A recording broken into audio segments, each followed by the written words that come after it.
The Big Sky basketball season might be over. However, for the Idaho Vandals, it is just getting started. Alex Eshelman here, your conference host and reporter. And with me today is another Alex Pribble, new head coach of Idaho men's basketball. Coach, congratulations on your new role. And not only are you starting a new coaching position, but you are also going to be a father any day here. Congrats to you and your wife, Camille, on the baby boy coming any day. How would you describe the last couple of weeks for you? Thank you very much. First of all, it's a pleasure to be here with you. It has been a tremendously exciting time, but it's also been a busy time. So we got a lot on our plate right now. We're very excited about it. Every day comes with a lot of excitement, a lot of fun. Where did your love for basketball start? I've always been out on the playing fields, out on the basketball court. You know, I played baseball, basketball, and soccer growing up, a lot of different sports. Just was always out there playing. It's where my friendships were formed.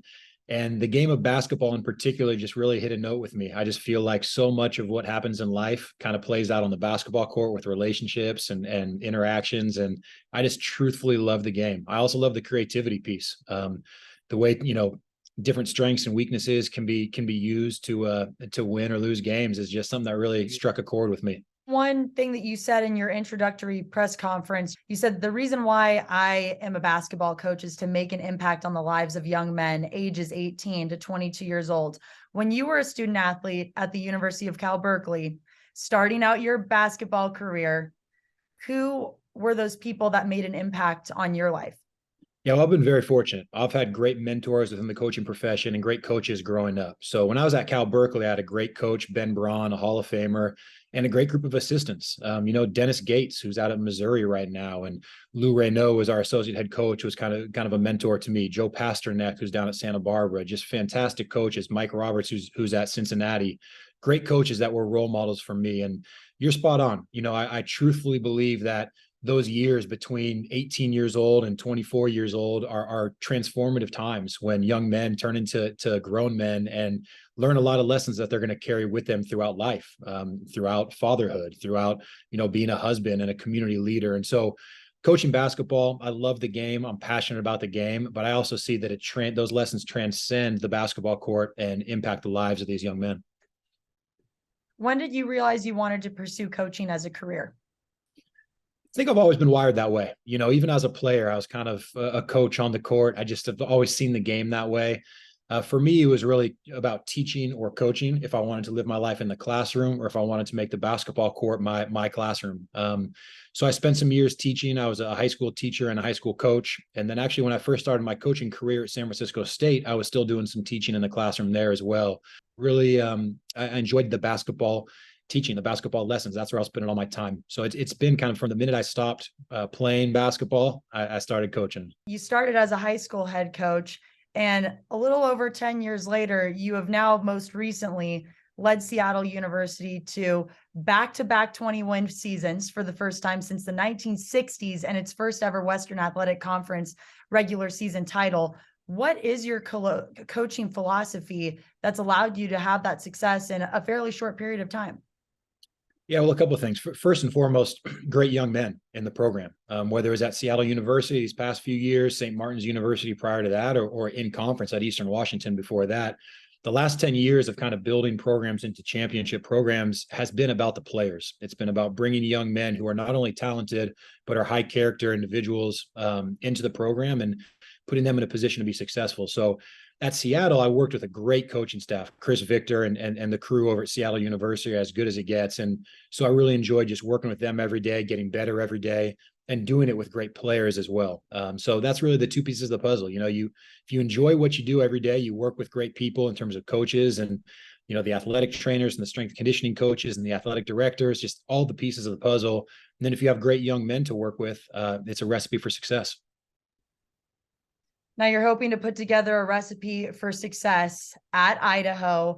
I know you've spent a little time, first of all, in the Big Sky. You're familiar with it. You spent time coaching at Eastern Washington.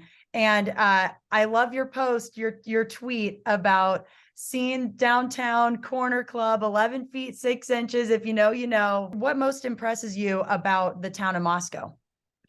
Moscow is unbelievable. One of the biggest strengths of this program, one of the biggest assets of this men's basketball program is the Vandal family. I mean, from the moment that it was announced that I was taking over as the head coach, there was just an outpouring of love and support from the community. There's passionate Vandal fans. And so, going down to the Corner Club was about meeting some of those people. And I went down there with our athletic director and the president of our university, and they just introduced me to some folks. And it was great. I'm excited to raise my family in Moscow. I'm excited for my wife to come over with me and just get ingrained in that community. It's a special, special community. I've known that from the start. So there's a lot of great things about it. I'm excited to meet a lot of the alumni, a lot of the community members. And as you mentioned, I have been in the Big Sky. I'm familiar with the conference. I'm familiar with the landscape. There's so many high-level coaches in the conference, and it's just a very talented conference as well. It seems to get better and better every year. So I'm excited to get invested in the community of Moscow, and I know what it's going to take to compete at a high level against such talented coaches and players in the Big Sky. The ICCU arena, I just saw it for the first time a couple of months ago. Gorgeous, stunning, all of the things. It is amazing. How much of a benefit is it to have a facility like that to build success at your program? Oh, it's huge. It's huge. What I think it shows is the University of Idaho, President Scott Green, there's an investment in the athletics program. They want the athletics program to, be that front porch, that window into the university. And it's something that the alumni and the current students should take a lot of pride in, the sports programs, the athletic programs. And so the investment they made in that facility shows, they're kind of putting their money where their mouth is, so to speak, and they built something special. So it's great, obviously, from a recruiting standpoint. It's great from a student experience standpoint. And we're trying to build something special in that facility. That's home. We're really excited about it. What is your timeline of getting to Moscow? And what are some of those first goals that you want to really accomplish within your first season as the new head coach? We're hitting the ground running. I've been back and forth. I'm going to continue to be back and forth a lot during this transition. Like you said, while my wife Camille is we're going through the process of having a baby boy, which we're excited about. So it'll be a lot of back and forth. But I tell you what, whether I'm in Seattle or whether I'm in Moscow, and every free minute I have is going to be dedicated towards building this program. That's really what I'm excited about. So, it's going to be a lot of back and forth, but we're hitting the ground running from a recruiting standpoint. We're making sure our schedule is in place. We're making sure all the resources are set to have success right away. And I think the first key is really, you talk about some roster management. It's talking to our players first. So I'm trying to spend a lot of time, whether it's when I am on campus or just over the phone, getting to know our guys, understanding what makes them tick, and just see if they're bought into this vision of turning, Idaho into a champion. And it's going to take some time, but getting to know those guys is a big piece of the puzzle right now. A lot of great things happening in Moscow, and you are definitely one of them. So congratulations again, Coach. We appreciate the time. I appreciate your time. Thank you very much. Go Vandals.